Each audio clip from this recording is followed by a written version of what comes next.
పూరా లోకల్. ఇక దేశవ్యాప్తంగా లోక్సభ ఎన్నికల నగారా అయితే మోగింది. ఇక సికింద్రాబాద్ లోక్సభ స్థానానికి హేమహేమలతో బరిలో ఉన్నారు. ఒక పక్క భారతీయ జనతా పార్టీ నుంచి కేంద్ర మంత్రి సిట్టింగ్ ఎంపీ కిషన్ రెడ్డి, అలాగే బీఆర్ఎస్ నుంచి పద్మారావు గౌడ్, అలాగే కాంగ్రెస్ నుంచి దానం నాగేందర్ అయితే బరిలో ఉన్నారు. ఇక సికింద్రాబాద్ ఓటర్ల పల్స్ ఎలా ఉంది, సికింద్రాబాద్ ఓటర్లు ఎటువైపు చూస్తున్నారు, ఏ పార్టీ వైపు సికింద్రాబాద్ ఓటర్లు అయితే మొగ్గు చూపుతారు అనేది అయితే మనం ఒకసారి ఇక్కడ ఓటర్లను అయితే అడిగి తెలుసుకుందాం. నమస్తే అమ్మా. నమస్తే అండి. ఇక్కడ లోక్సభ స్థానానికి సంబంధించి ఇక్కడ కిషన్ రెడ్డి గారు, అలాగే దానం నాగేందర్ గారు, అలాగే పద్మారావు గౌడ్, 3 పార్టీలకు సంబంధించినటువంటి ప్రముఖమైన నేతలు అయితే ఇక్కడ ఉన్నారు కదా. మ్మ్. వాళ్ళల్లో మీరు ఓటు ఎవరికి వేస్తారు, అంటే లోక్సభకి ఎవరిని పంపించాలని మీరు అనుకుంటున్నారు? మోడీ సైడ్ నుంచి వాళ్ళ సైడ్కి ఓటు వేయొచ్చు.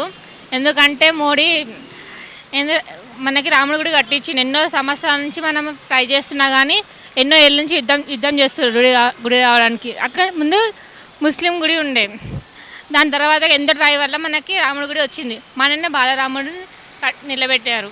అన్నీ మంచిగా చేస్తుంది మోడీ. అన్నీ బాగున్నాయి, అందుకే మోడీకి ఓటు వేయవచ్చు. చెప్పండి, మీరైతే కనుక మీ ఓటు అయితే ఎవరికి వేయాలి అని చెప్పేసి మీరు అనుకుంటున్నారు? నరేంద్ర మోదీకి వేయాలనుకుంటున్నాను. ఇక్కడైతే కనుక ఈ సికింద్రాబాద్ సంబంధించి మీరైతే బీజేపీకి ఓటేద్దాం అనుకుంటున్నారు. ఎందుకని వేయాలనుకుంటున్నారు? డెవలప్మెంట్ మోడీ బాగా చేస్తున్నాడు, అందుకే నా ఓటు తనకే వేయాలనుకుంటున్నాను. అన్ని రకాలుగా మంచిగా చేస్తున్నాడని అందుకని తనకే వేయాలనుకుంటున్నాను. అంటే మోడీ అంతటా దేశాలన్నీ తిరుగుతుండు, చైనా పోతుండు, అన్నిటికి వెళ్ళిండు, అన్ని అంతటా మంచిగా చేస్తుండు. మనకి ఎలాంటి ఇబ్బంది లేకుండా ట్రై డెవలప్మెంట్ ఉండాలని ట్రై చేస్తుండు. కాబట్టి మోడీ అయినా చిన్న స్థాయి నుంచి పెద్ద స్థాయిగా వచ్చింది. ముందు ఛాయ్ అప్లై చేస్తుంది చిన్నప్పుడు. అంత చిన్న స్థాయి నుంచి ఇంత పెద్ద స్థాయికి రావడానికి కూడా చాలా గొప్ప విషయమే. ఎప్పుడు అనుకోలేము ఛాయ్ అమ్మే వాళ్ళు కూడా దేశాన్ని పరిపాలించవచ్చు అని. ఇది పరిపాలించడం చాలా మంచిగా ఉంది. ఎలాంటి వాళ్ళైనా కానీ యూతులైనా పైకి రావాలి అందరూ. అలా అన్నప్పుడు మన దేశానికి మంచి నాయకుడు ఎన్నుకుంటే చిన్నలో అయినా కానీ వాళ్ళు రాజకీయాలు చదువుకున్న వాళ్ళు రాజకీయాలకు వచ్చినా కానీ అందరికీ డెవలప్మెంట్ చేయాలి. ప్రజలకి సహాయం చేస్తే చాలు. వాళ్ళని తల మీద ఎట్టుకు మంచిగా చూసుకుంటారు, ఎన్నో స్థాయిలో పంపిస్తారు. కాబట్టి ఎవరు ప్రజలకు హెల్ప్ చేస్తారో ప్రజలు వాళ్ళకే ఓటేస్తుంది. ఏ పార్టీ అయినా కానీ ప్రజలని కాపాడాలి, ప్రజలకి సమస్యలను తీర్చిన వాళ్ళకే ఓటు ఉంటుంది, ప్రజల ఓటు ఎప్పటికైనా. మళ్ళీ ఇంకొకసారి నరేంద్ర మోదీ పీఎం అవుతారా? అయ్యే ఛాన్సెస్ ఉన్నాయి. మనకి రాముడు కూడా తెచ్చిండు, అన్ని డెవలప్మెంట్ చేసింది కదా. మనం ఎన్నో సంవత్సరాల నుంచి పొడైన యుద్ధం చేసిన రానేది మోడీ వచ్చినసారి సాధించిండు. ఎంతమంది సాధించలేనిది మోడీ సాధించిండు. మన గుడి తెచ్చిండు, దర్శనం అవుతుంది, రాముడు అక్కడ డెవలప్మెంట్ అవుతుంది. ఇంకా రాముడికి ఒక ఇల్లు ఉంటుంది. ఇందాక రాముడి అయోధ్య ఉంటుంది, అయోధ్యలో గుడి లేదు, రాముడి గుడి. అది మోడీ వల్ల గుడి వచ్చింది, గుడి నిర్మాణం వచ్చింది. మళ్ళీ గుడి అక్షంతలు ప్రతి ఇంటింటికి వెళ్ళి అక్షంతలు, రాముడు అక్షంతలు. ఆ రోజు అందరూ సంతోషాలు దీపాలంతలు ముట్టించుకొని ఆ రోజు వీళ్ళొత్తం మంచి చేసారు. ఆ గుడి వల్ల మనలో మంచి ఎరిగినాయి. ఇంతకుముందు కూడా అంతా మంచిగా ఎరుగుతుందని ఛాన్సెస్ ఉన్నాయి మోడీ మళ్ళీ రావడానికి. అది హ్యాట్రిక్ అవుతుంది మోడీ వస్తే మళ్ళీ ఎన్నోసారి. నమస్తే అన్న. మీకు ఇప్పుడు ఎంపీ ఎలక్షన్స్ అయితే వస్తున్నాయి కదా, ఎంపీ ఎలక్షన్ సంబంధించి మీరైతే ఎవరికైతే ఓటు వేద్దాం అనుకుంటున్నారు? ఎంపీ ఎలక్షన్లు అయితే వచ్చింది, ఓకే, బాగానే ఉంది. ఇప్పుడు రేవంత్ రెడ్డి చెప్పిన ప్రభుత్వం అయితే 100 రోజులు అంటే ఏమి ఇచ్చాడు కదా, ఆ 100 రోజులతో ఏదైనా ఒక హామీ అయితే కరెక్ట్ ఏం చేయలేదు.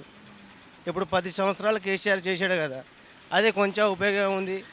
ఏదన్నా ఒక హామీని కలిగించి ఉంటే కొంచెం ఏదైనా ప్రభుత్వం అనేది కొంచెం జాలిపడి ఆయనకు వేసేది కొంచెం ఉంటుంది.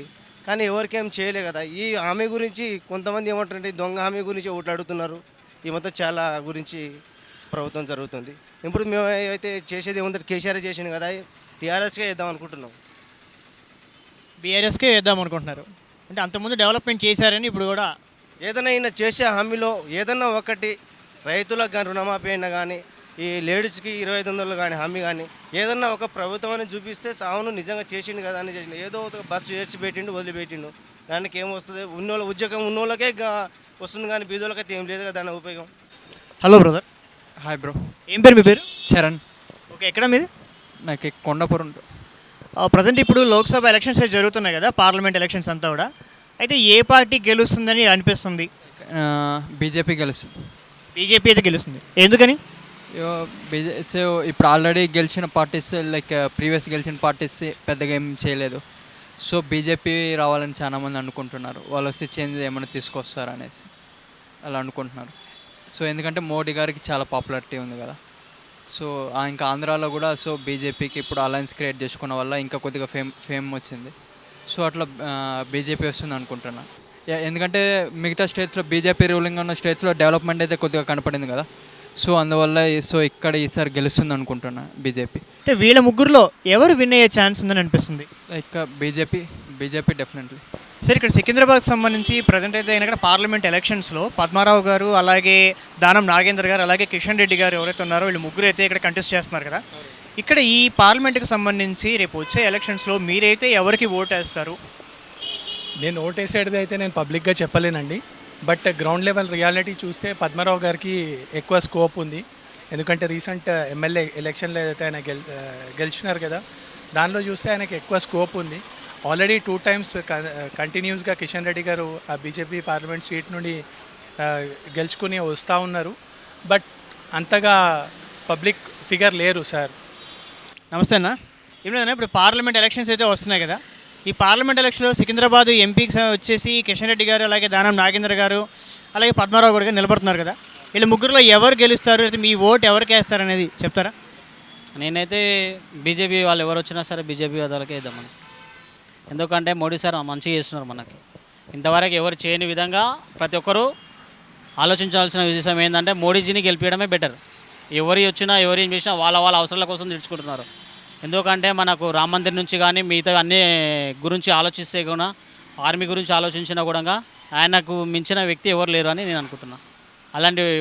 అలాంటి వాళ్ళకి ఇస్తే, ఎవరికైతే పగ్గాలు ఇస్తారో వాళ్ళైతేనే స్వారీ చేయగలుగుతారు. మిగతా వాళ్ళకి ఇచ్చినామనుకో స్వారీ చేయలేరు. అదే నా అభిప్రాయం. అయితే నాది బీజేపీ. నేను ఆల్రెడీ ఇంతవరకు టీఆర్ఎస్ఏ, కానీ పైన బీజేపీ ఉండాలి, కింద కూడా ఇప్పుడు బీజేపీ రావాలి. బీజేపీ వస్తేనే మనకు అనుకున్నది నెరవేరుతుందని నా ఉద్దేశం. ఎందుకంటే దేశ భవిష్యత్తుని కాపాడే విధంగా నిజానికైతే ఆయనే ఉన్నాడు. మోడీ ఆలోచించినట్టుగా వేరే ఎవరు ఆలోచించట్లేదు నాకు తెలిసి. వాళ్ళకు ప్రతి ఒక్కరికి జాబులు కానీ మిగతా ఏ విధంగా అయినా కూడా ఆయననే బెటర్ అని నేను అనుకుంటున్నాను. ఎమ్మెల్యే ఎలక్షన్స్ అనేది సపరేట్గా ఉంటుంది, అట్లా ఎంపీ ఎలక్షన్ సపరేట్ ఉంటుంది. అంటే నాకు తెలిసి ఇంకా కిషన్ రెడ్డి రావచ్చు అనుకుంటున్నాను. కిషన్ రెడ్డే బెటర్ ఎందుకంటే ఇంకా ఆయన ఆల్రెడీ మొత్తం తెలిసిన వ్యక్తి కాబట్టి ఆ విధంగా. ఇప్పుడు నరేంద్ర మోదీ గారు ఇప్పుడు మళ్ళీ 3వ సారి ప్రధాని అవుతారంటారా? 100%. ఎందుకు చెప్తున్నానంటే ఆయన చేసిన పనులు అయితే 100% బాగున్నాయి. ప్రతి ఒక్కరికి చిన్న అంటే ఏమీ లేని వ్యక్తికి నుంచి కూడా పై స్థాయి వరకు కూడా అందరికీ చెందుతున్నాయని నా ఉద్దేశము. 100% అయితే ఆయన రావడమే కరెక్ట్. ఆయన వస్తేనే ఏమైనా జరగలుగుతుంది, వేరే ఎవరి నుంచి కూడా కాదు. అందరూ తినడానికి చేయడానికే సరిపోతుంది తప్ప ఎవరు కూడా మంచి చేయడానికి ఆలోచించట్లేదు. ఆయన నా కుటుంబం అన్నట్టుగానే చేస్తున్నారు. ఆ విధంగా మోడీ రావడమే కరెక్ట్. ఆయన ఉన్నన్ని రోజులు ఆయనకి ఇవ్వడమే బెటర్ నా ఉద్దేశం అయితే. సరే, ఇక్కడ ప్రజెంట్ ఇప్పుడు పార్లమెంట్ ఎలక్షన్స్ అయితే వస్తున్నాయి కదండి. పార్లమెంట్ ఎలక్షన్ సంబంధించి మన సికింద్రాబాద్ కాన్స్టిట్యున్సీలో కిషన్ రెడ్డి గారు, అలాగే దానం నాగేంద్ర గారు, పద్మారావు గారు వీళ్ళు ముగ్గురు అయితే నిలబడుతున్నారు కదా. సరే, ఇప్పుడు ఈ ముగ్గురులో ఎవరు గెలుస్తారు అని మీకు అనిపిస్తుంది? ఈటెల రాజేందర్. సికింద్రాబాద్ పార్లమెంట్కి సంబంధించి భారతీయ జనతా పార్టీకి సంబంధించి కిషన్ రెడ్డి గారు, అలాగే కాంగ్రెస్ పార్టీ నుంచి దానం నాగేంద్ర గారు, అలాగే బీఆర్ఎస్ పార్టీ నుంచి పద్మారావు గౌడ్ గారు నిలబడుతున్నారు కదా సార్. ఈ ముగ్గురులో ఎవరికి గెలిచే ఛాన్స్ ఉందని మీరు అనుకుంటున్నారు? కిషన్ రెడ్డి, బీజేపీ కిషన్ రెడ్డి గారు. ఎందుకని కిషన్ రెడ్డి గారు గెలిచే ఛాన్స్ ఉందని మీరు అనుకుంటున్నారు? సెంట్రల్లో బీజేపీ బాగా వర్క్ చేస్తుంది. నరేంద్ర మోడీ బాగానే వర్క్ చేశాడు ఇండియా గురించి. కానీ ఇన్సైడ్ ఇండియానే కానీ అవుట్ సైడ్ ఇండియానే కానీ, అవుట్ సైడ్లో బాగా పాపులారిటీ కూడా పెరిగిపోయింది ఇండియన్స్కి. మనకు వాల్యూ కూడా పెరిగిపోయింది. ఇంతకు మొదలు ఇండియన్స్ అంటే కొద్దిగా విలువ ఇచ్చేవాళ్ళు కాదు. ఇప్పుడు బయటి ప్రదేశాల్లో కూడా మనకు కొద్దిగా విలువ ఇస్తున్నారు. ఇండియన్ అంటే కొద్దిగా ప్రెస్టీజియస్గా ఫీల్ అవుతున్నారు. మన ఇండియన్ వర్కర్స్ కూడా అవుట్ సైడ్ అబ్రాడ్ వర్క్ చేసే ఎంప్లాయీస్ కానీ ఎవరే కానీ వాళ్ళకు కూడా కొద్దిగా రెస్పెక్ట్ఫుల్గా చూస్తున్నారు. That respectful came from that Narendra Modi's workmanship only. That's why we are working for BJP only. BJP government వస్తేనే డెవలప్మెంట్ జరుగుద్దండి. వేరేది ఏ స్టేట్లో ఏ రీజన్లో రీజనల్ పార్టీస్ వల్ల కాదు, నేషనల్ పార్టీస్ వల్ల కాదు, ఓన్లీ బీజేపీ వల్లనే అవుద్ది. నెక్స్ట్ వచ్చే గవర్నమెంట్ కూడా బీజేపీనే. అప్కి బార్ 400 పార్. That's all. 100% అవుతారు. 100% అవుతారు. స్ట్రాంగ్ డిసిషన్స్ ఉంటాయి. మంచి పరిపాలన ఉంటుంది. ఇండియా మంచి డెవలప్ అయ్యి మళ్ళీ థర్డ్ స్టేజ్కి వెళ్తుంది. వరల్డ్ అనే థర్డ్ ఎకనామిక్ పవర్గా నిలుస్తుంది. దానిలో డౌట్ ఏం లేదు. 100% షూర్. పవన్ గారు ఏం లేదండి, ఇప్పుడు ప్రజెంట్ పార్లమెంట్ ఎలక్షన్స్ జరుగుతున్నాయి కదా, ఇక్కడ సికింద్రాబాద్ కాన్స్టిట్యున్సీ నుంచి మనకు బీజేపీ నుంచి సిట్టింగ్ ఎంపీ కిషన్ రెడ్డి గారు, అలాగే కాంగ్రెస్ నుంచి దానం నాగేందర్ గారు, అలాగే బీఆర్ఎస్ నుంచి పద్మారావు గౌడ్ గారు నిలబడుతున్నారు. మీరైతే ఓటు ఎవరికి వేస్తారు? బీజేపీ సికింద్రాబాద్ కాన్స్టిట్యున్సీ కాబట్టి సిట్టింగ్ ఎంపీ కిషన్ రెడ్డికి ఇస్తారనుకుంటున్నా. ఇప్పుడు నేనేమంటున్నా అంటే యూత్ ఆలోచించి ఇప్పుడు ఎట్లా రాబోయే నెక్స్ట్ జనరేషన్ ఏ వాళ్ళకి వేస్తే బాగుంటుంది, ఏ సెక్టార్కి డెవలప్ అవుతుంది అది చూసి మనకి వేయాలి. నాకు తెలిసి ఒక కాషాయం కట్టుకున్నవాడు దేశాన్ని వెళ్ళిందంటే అది రూల్ వేరే ఉంటుంది. ఇప్పుడు నేను చెప్పాలంటే కిషన్ రెడ్డి చెప్తా కాదు, అందరూ అనుకుంటారు మోడీ మతం తీసుకొస్తాడ అంటే ఒక చిన్న సూత్రం ప్రకారంగా ఎక్కువ ఈ తక్కువ ఉన్న కమ్యూనిటీస్ ఉన్నాయి కదా, ఈ ఎస్సీ ఎస్టీ ఇస్లాం ఏంటిది ఇస్లాం కమ్యూనిటీ, ఈ మైనారిటీస్, వీళ్ళని రెచ్చగొట్టేటట్టుగా వీళ్ళకి ఏదైనా చెప్పి దాన్ని ఏమంటారు రెచ్చగొడతాడ అంటే ఇప్పుడు అది తక్కువ జనాభా తక్కువ పర్సెంట్ ఉన్నది వీళ్ళే కదా. కాకపోతే ఇంటర్నల్కి పోతే మతాలు రెచ్చగొడతలేడు, ఇవ్వని జాగాలో వాళ్ళే బతుకుతారు. కాకపోతే ఏంటంటే రాజకీయం రెచ్చగొడుతుంది, రాజకీయం యూత్ రెచ్చగొడుతుంది అట్లా. అది సికింద్రాబాద్ కాన్స్టిట్యున్సీ నుంచి ప్రజెంట్ అయితే పార్లమెంట్ ఎలక్షన్స్ జరుగుతున్నాయి కదా, సికింద్రాబాద్ కాన్స్టిట్యున్సీ నుంచి భారతీయ జనతా పార్టీకి నుంచి కిషన్ రెడ్డి గారు సిట్టింగ్ ఎంపీ, అలాగే బీఆర్ఎస్ నుంచి పద్మారావు గౌడ్ గారు, అలాగే కాంగ్రెస్ నుంచి దానం నాగేంద్ర గారు ప్రజెంట్ అయితే బరిలో ఉన్నారు. ఈ ముగ్గురులో మీరైతే ఎవరికి ఓటేస్తారు? ఫస్ట్ ఆఫ్ ఆల్ నా పరంగా చూసుకుంటే పార్లమెంట్ ఎలక్షన్స్ పరంగా చూసుకుంటున్నందుకు బీజేపీయే డెఫినెట్లీ. బీజేపీ ఈ ఏజ్లో ఉన్నాడు కంపల్సరీ బీజేపీకి వేయాల్సిందే. అండ్ సెకండ్ పాయింట్గా చూసుకుంటే పద్మారావు. ఎందుకు పద్మారావు అనేది అంటే గొట్టమగ్ల పద్మారావు సికింద్రాబాద్ని ఎంత డెవలప్ చేసిండు, ప్రజెంట్ ఎంతవరకు వస్తుంది, ఎంతవరకు ఉంది ఏంటి అనేది మనందరికీ తెలిసిందే, మనందరం చూస్తున్నదే. అండ్ ఇప్పుడు ఆ కాన్స్టిట్యున్సీలో పద్మారావు నుంచి సికింద్రాబాద్ ఏరియాకి ప్రతి ఒక్కటి డెవలప్మెంట్ అయిపోయింది, ఏది డెవలప్ కాలేదు అన్నట్టు కాదు, ప్రతిదీ డెవలప్ అయ్యింది. బట్ మోడీ వచ్చినప్పటి నుంచి యూరోపియన్ కంట్రీస్ కాదు, మన ఇండియా ఎలా డెవలప్ అవ్వాలి, మన ఇండియాని మనం ఎక్కడ తీసుకోవాలి, మన ఇండియాని ఎక్కడ పెట్టాలి, సో ఈ ఇండియా కాన్సెప్ట్ని ఎక్కడి నుంచో ఎక్కడికో తీసుకెళ్ళాలి అనే ఒక దాని మీద నేను ఆలోచిస్తే మాత్రం మోడీకే ఇవ్వాలని అనుకుంటున్నాను.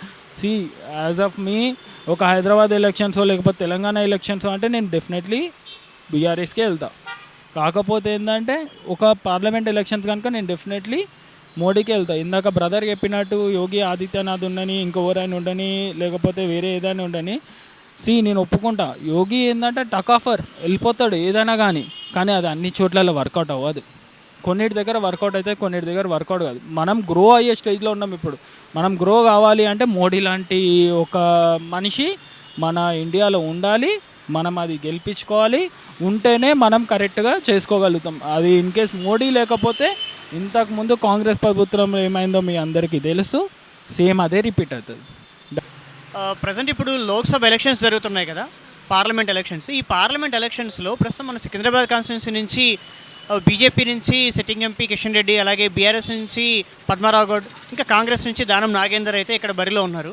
ఇక్కడ ఈ ముగ్గురులో ఎవరికి గెలిచే ఛాన్స్ అయితే ఎక్కువ ఉండింది, మీరైతే ఎవరికి ఓటేస్తారు? మోస్ట్లీ బీజేపీ అని నేను అనుకుంటున్నా. మోస్ట్లీ బీజేపీకి వెళ్ళడానికి ఛాన్సెస్ ఉన్నాయని నేను అనుకుంటున్నా. Why? Because they has developed more కదా, so I guess BJP they will win అని నేను అనుకుంటున్నా. అంటే ఇప్పుడున్న పాలిటిక్స్లో ఎవరు అంతగా డెవలప్ చేయడం లేదనేది it's my opinion.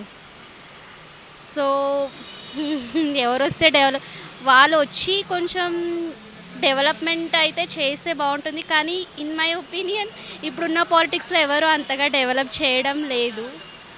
So I can't guess that one. ఇది సికింద్రాబాద్ లోక్సభ స్థానానికి సంబంధించి ముగ్గురు అభ్యర్థులకు సంబంధించి సికింద్రాబాద్ ఓటర్ యొక్క పల్స్ అయితే రకరకాల అభిప్రాయాలు, రకరకాల మనస్తత్వాలు కలిగినటువంటి ఓటర్లు ఎవరైతే ఉన్నారో వాళ్ళందరి మనసులో ఉన్నటువంటి విషయాలు అయితే వాళ్ళు మనతో పంచుకున్నారు.